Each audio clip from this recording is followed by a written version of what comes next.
Hello दोस्तों, नमस्कार। मैं रमा सर एक बार पुनः आप सभी का आरजी लाइफलाइन क्लासेस की इस यूट्यूब प्लेटफॉर्म पर हार्दिक वंदन, अभिनंदन एवं स्वागत करता हूं। आशा करता हूं कि आप सभी अच्छे होंगे, मस्त होंगे, मन लगा के पढ़ रहे होंगे।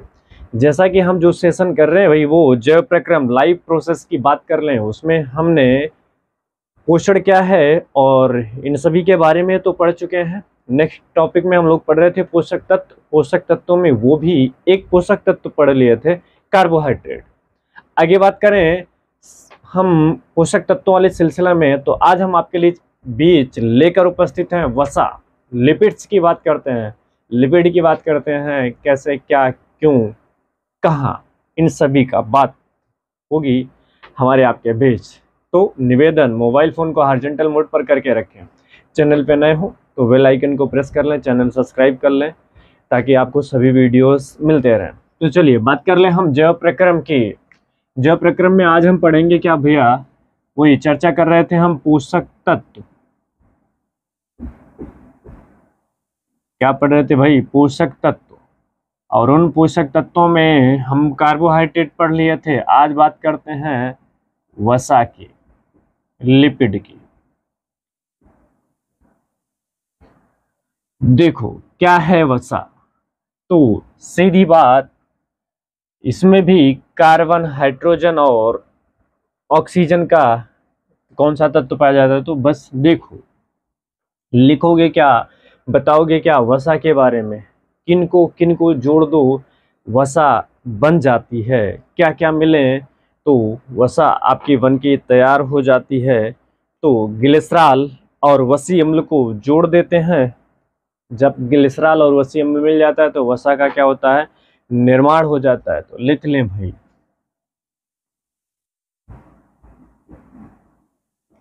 ग्लिसरॉल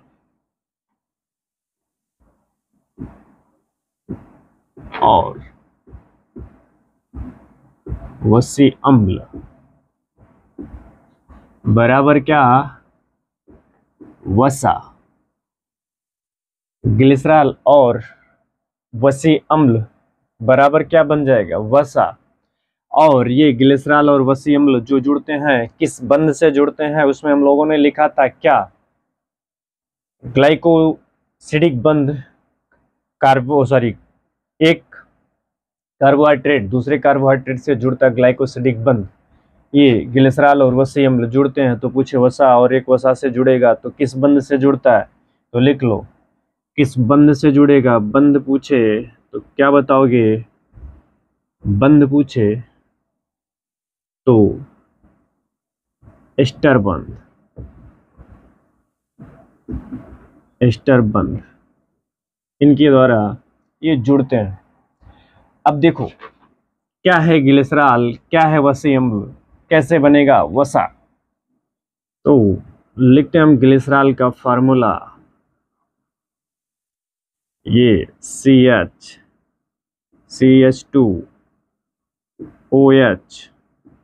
ये OH ना, जोड़ देते हैं वसी अम्ल, C डबल बॉन्ड O, यहाँ पे R1 लिख लेते हैं। ये जुड़ेगा किससे भैया, तो ये भी इससे जुड़ जाएगा। तो लिख लो ना OH, इससे OH। और अच्छा, इसलिए ताकि ये आसानी से जुड़ सके इसलिए मैं बता रहा हूँ ऐसे। और इसे भी देखो, दूसरा R2 लिख लो इसे, ये double bond OH single bond, यहाँ पे भी OH डबल बॉन्ड, ये R3। मतलब वसी अम्ल के 3 अणु और ग्लिसरॉल के 1 अणु मिलकर किसका निर्माण करते हैं, तो वसा का निर्माण करते हैं। चलो देखो गौर से समझना कैसे ना, ये एक हाइड्रोजन और ये निकल जाएगा बाहर, ये यहाँ से एक हाइड्रोजन और ये इनको बाहर निकाल दो आप, ये यहाँ से एक हाइड्रोजन और ये इनको बाहर निकाल दो आप। तो कितने बाहर निकल रहे हैं, जल के कितने अणु, जल के 3 अणु बाहर निकल रहे हैं। कितने अणु जल के बाहर निकल रहे हैं, तो जल के 3 अणु बाहर निकल रहे हैं। तो बचा क्या, यहाँ पे CH2, तो लिखो यहाँ से, देखो CH2 CH, ये CH2 लिख लिया। यहाँ पे देखो सिंगल एंड ये O, इसमें तो O बचा है ना, O बचा है, ये जल निकल गया। फिर यहाँ पे ये एरो लगाओ, लगा दिया C double bond O, C double bond O, ये R1, वही हाल यहाँ पर भी ना, O C, तो लिखो डबल बॉन्ड O R2, ये C double bond O R3, ये बन गया क्या भैया, ये बन गया वसा। ये क्या है, ये है ये वाली संरचना वसी अम्ल, और ये तो ग्लिसरॉल। यहाँ से आप नोट करके रखें। तो क्या बताओगे, वसा बनता कैसे है, क्या बताओगे? ग्लिसरॉल वसी अम्ल जुड़ते हैं तो किसका निर्माण करते हैं भाई, वसा का। किस बंध से जुड़ते हैं, एस्टर बंध से। ये ग्लिसरॉल, ये वसी अम्ल, 3 हाइड्रोजन के अणु बाहर निकल गए, ये वसा बन के तैयार। तो कुछ नहीं करना, सिंपल सा लिखो ना, देखो इसमें से H2HO H2O निकल गया। इसके एक अणु ग्लिसरॉल के कितने भैया, एक अणु, और वसी अम्ल के कितने अणु, 3 अणु आपस में मिलकर किसका निर्माण करते हैं, वसा का निर्माण करते हैं। अब इसमें देखो हाइड्रोजन, कार्बन और ऑक्सीजन के अलावा कोई और तत्व है क्या, तो नहीं है। तो लिखो भी भाई इसमें क्या, इसमें भी कार्बन, हाइड्रोजन और ऑक्सीजन, यही तीनों तत्व पाए जाते हैं। इनके अतिरिक्त और कोई तत्व इसमें आपको दिख रहा नहीं होगा। तो ये देखो मैंने बताया आपको, वसा लिपिड्स ग्लिसरॉल वसी अम्ल से मिलकर बनता है, वसा कहते हैं, एस्टर बंध द्वारा जुड़ता है। इसमें भी कार्बन, हाइड्रोजन और ऑक्सीजन ही पाया जाता है। ग्लिसरॉल क्या है और ये वसी अम्ल का फॉर्मूला क्या, फिर वसा बनेगा। जैसे हम लोगों ने लिखा था ना, कार्बोहाइड्रेट C6H12O6, तो वैसे ये भी है। तो यहाँ से इनको भी हम नोट कर सकते हैं। आशा है कि समझ में आ रहा होगा। खैर 1-2 बार आप देखोगे ना तो समझ में आ जाएगा कि कैसे बनाइए, ठीक है। ग्लिसरॉल, आगे बात करें, ये वसा कितने प्रकार के होते हैं, क्या होते हैं। तो चलो देखो, शॉर्ट स्क्रीन ले लो आप, मिटाएं हम इसे। चलिए बात करें हम, ये वसा कितने प्रकार की होती हैं और ये वसा हमारे शरीर में काम क्या करती हैं, कैसे कैसे काम करती हैं। तो चलो यहाँ पे लिखते चलते हैं हम। बताया भाई, देखो सीधी बात, लिखो यहाँ पे क्या काम है इनका।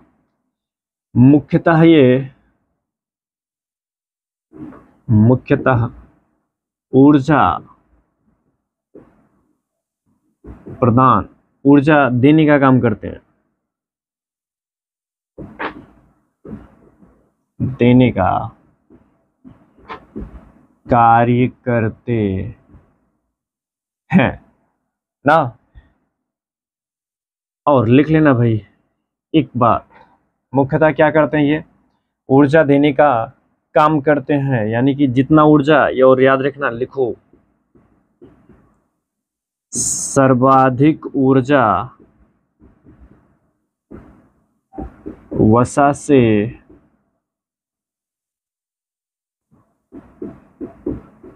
मिलती है। ज्यादा वसा किससे मिलती है, तो पूछे सबसे निम्न पोषक तत्वों में से सर्वाधिक ऊर्जा देने वाला पोषक तत्व कौन सा है, सॉरी, तो बताओगे क्या पोषक तत्व, वसा, लिपिड ना। कितना मिलता है, तो ये भी लिख लो आप, 1 ग्राम वसा में 9 दशमलव, देखो हाँ लिख लेते हैं कि कितनी ऊर्जा मिलती है। तो 1 ग्राम वसा में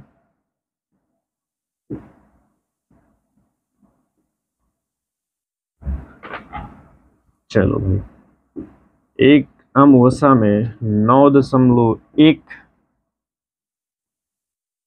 किलो कैलोरी, ये नोट करके रखो। 1 ग्राम में इतनी एनर्जी देता है ये। एक 9.1 किलो कैलोरी ग्राम ऊर्जा, वही प्रति ग्राम, मतलब 1 ग्राम में वही लिखा मैंने, इतना किलो कैलोरी ऊर्जा प्रति ग्राम देती है ये वसा। तो यहाँ तक कोई दिक्कत। आगे बात करें वसा के, अब प्रकार की बात कर लें हम कि वसा कितने प्रकार के होते हैं। चलिए, तो अगर हम आगे बात करें वसा के प्रकार की बात कर लें, इन सबको मिटाते हैं। तो चलो देखो, वसा की प्रकार की बात करें, मुख्यतः वसा भी 3 प्रकार की होती है। वसा कितने प्रकार के होते हैं? 3 प्रकार के। एक वसा कौन सी भाई? सरल वसा। कौन सी? सरल वसा। और पूछे दूसरी वसा कौन सी है, तो संयुक्त वसा।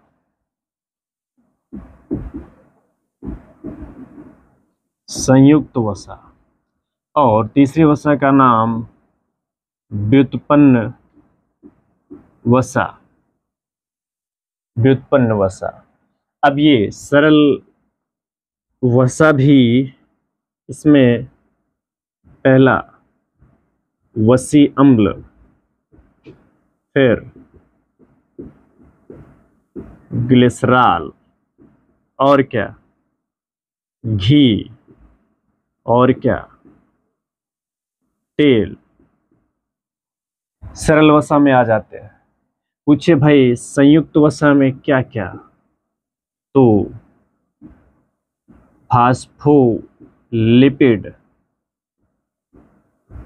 ना।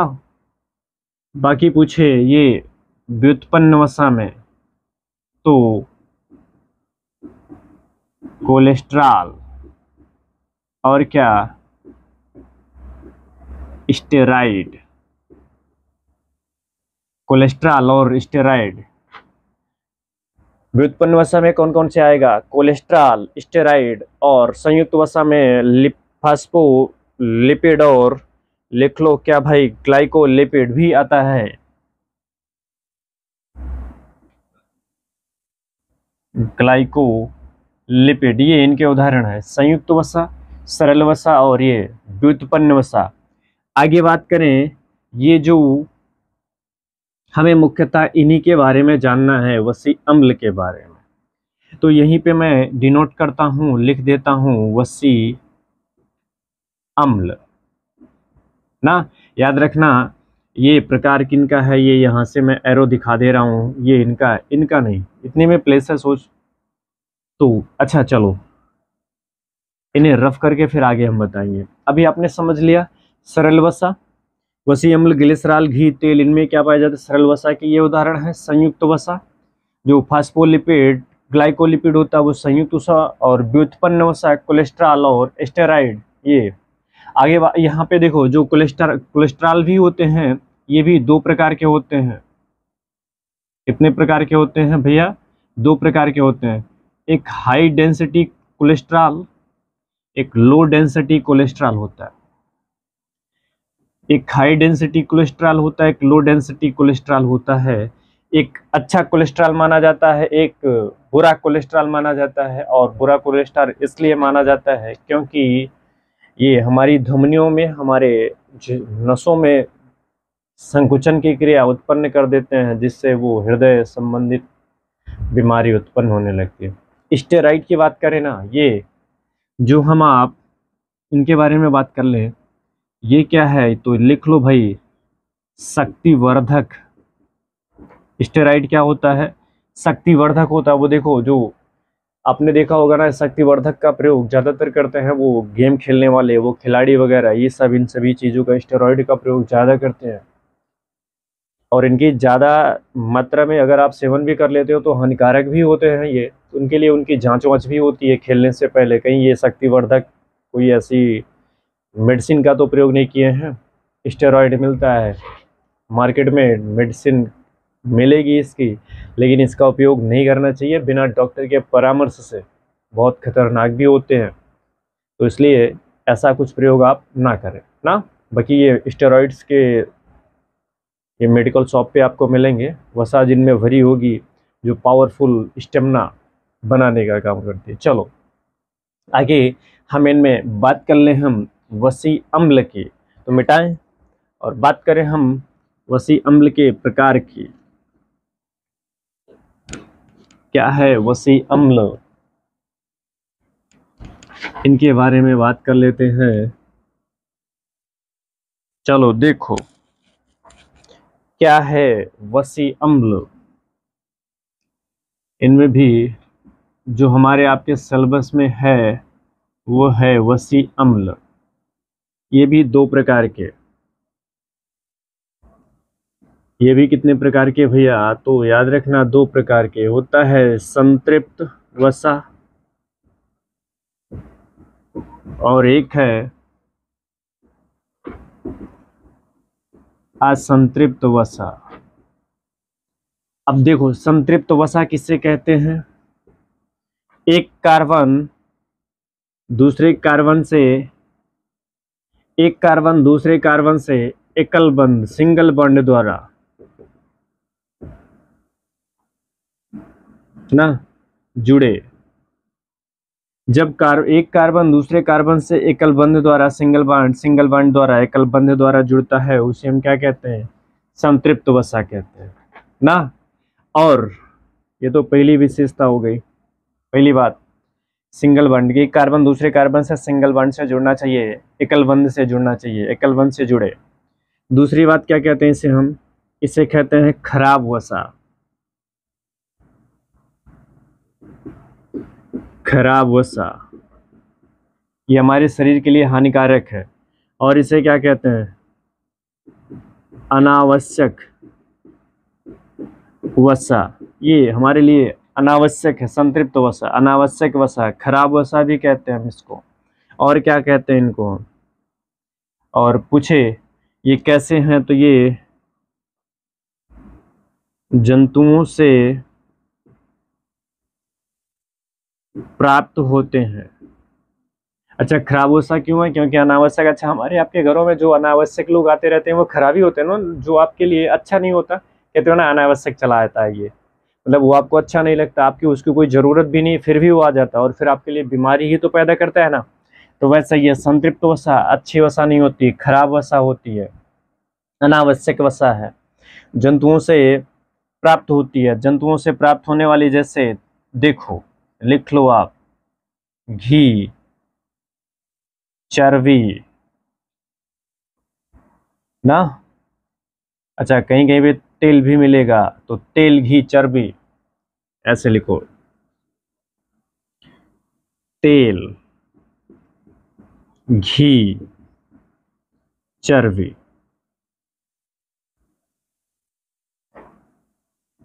तेल, घी, चर्बी ये जंतुओं से प्राप्त होती है। खराब वसा होती है, सिंगल बॉन्ड से जुड़ती है, मतलब एक कार्बन दूसरे कार्बन से सिंगल बॉन्ड से जुड़े होते हैं, जंतुओं से मिलती है ना, मैंने बताया खराब है।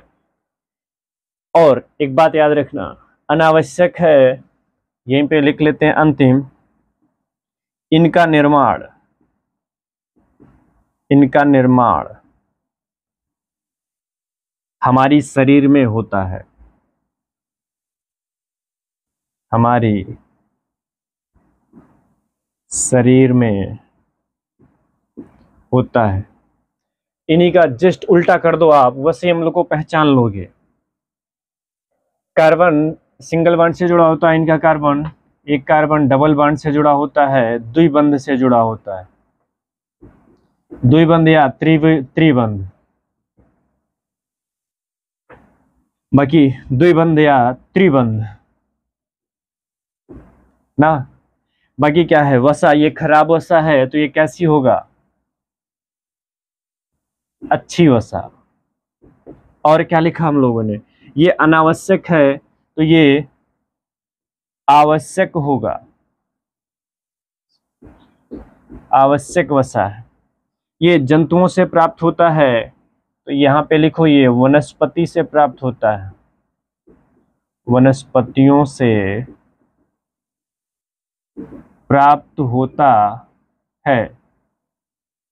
आगे देखो, वनस्पतियों से प्राप्त, जैसे वनस्पति, जैसे लिख लो भाई, और क्या, जैसे सरसों, सरसों, और किससे किससे तेल प्राप्त होता है भाई? सरसों से प्राप्त होता है, और बताओ जरा, सोयाबीन, मूंगफली, सोयाबीन, मूंगफली, सूर्यमुखी, और किससे प्राप्त करते हो? अलसी ना। समझ गए होंगे अब तक क्या मतलब असंतृप्त वसा हम उसे कहते हैं जो वनस्पतियों से प्राप्त होता है, संतृप्त वसा उसे कहते हैं जो जंतुओं से प्राप्त होता है।